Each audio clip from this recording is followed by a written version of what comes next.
Once you've gotten one of each of those, the wood-handled chisels or the nijis, then you need to be able to prepare those for use. And in general, we want to be able to prepare our tools for use and maintain them and take care of them because we want them to last as long as possible.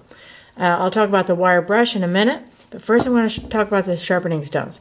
The only tools that you should use with the sharpening stones are the wood-handled carving tools, those niji tools. Your tools should also never be put back looking like that. They should never have dried up plaster on them and rust. They should be nice and clean. And you can use a wire brush to take that off. You can scrub it. You can use sandpaper over it. You can also use the sharpening stones. But once you've used a tool, it is your responsibility to clean that tool. Remember, the wood-handled tools should stay in your trays.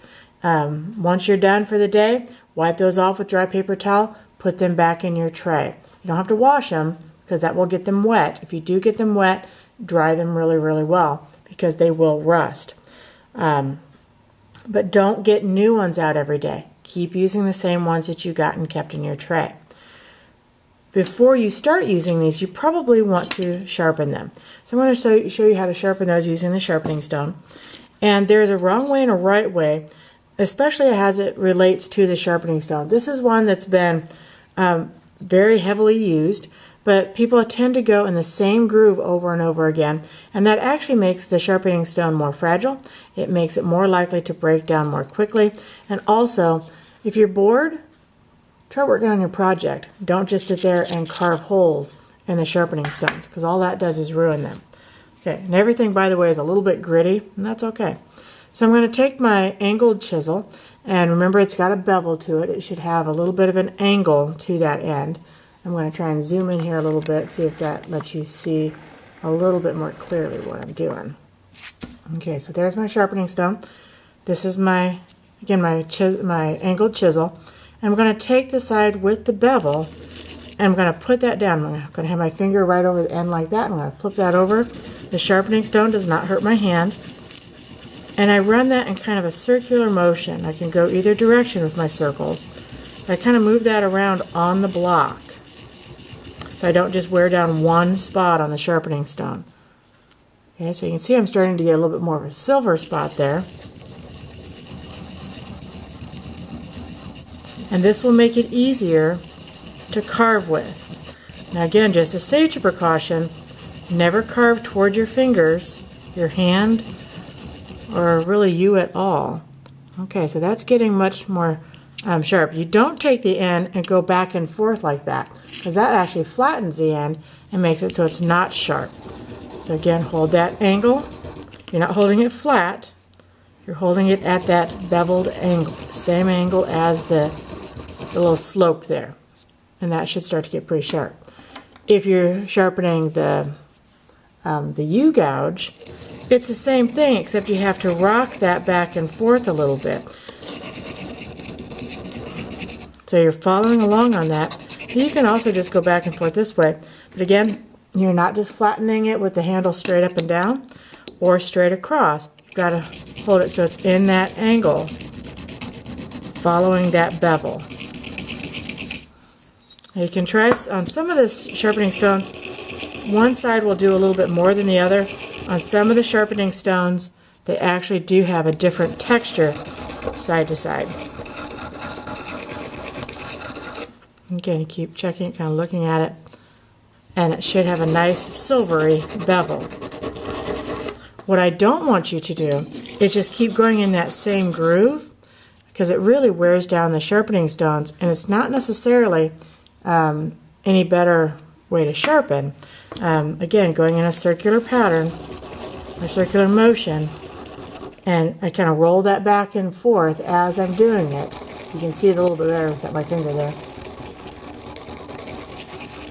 But that will give you a nice sharp edge. Okay. The flat blade or the flat chisel, same thing. You're just following that bevel. If you're using the V-gouge, you don't roll it, you just flip it back and forth. Flat side, flat side, flat side, flat side. Okay. And then my blades should be pretty sharp at this point. You can sharpen anytime you need to. Do not keep the sharpening stones in your trays. Again, do not put any tools back looking like this.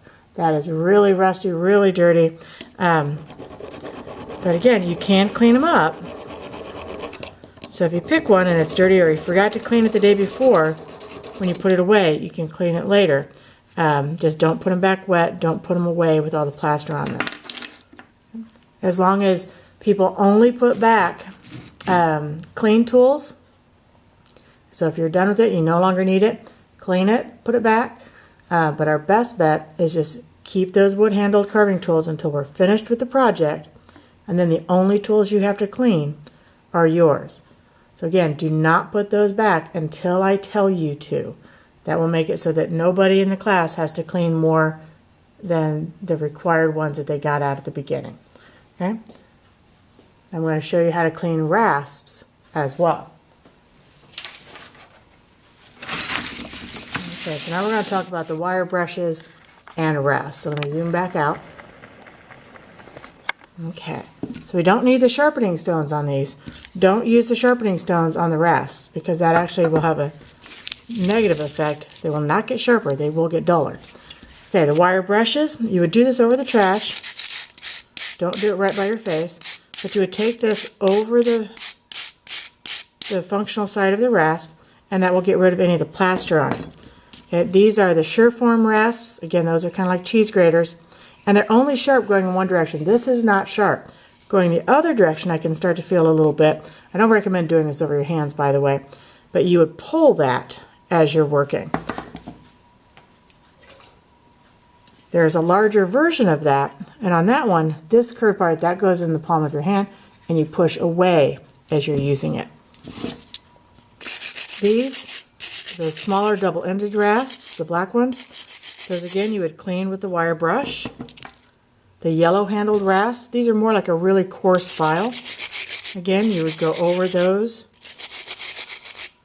with the rasps. These yellow-handled ones, those you can keep in your trays. These do not keep in your trays.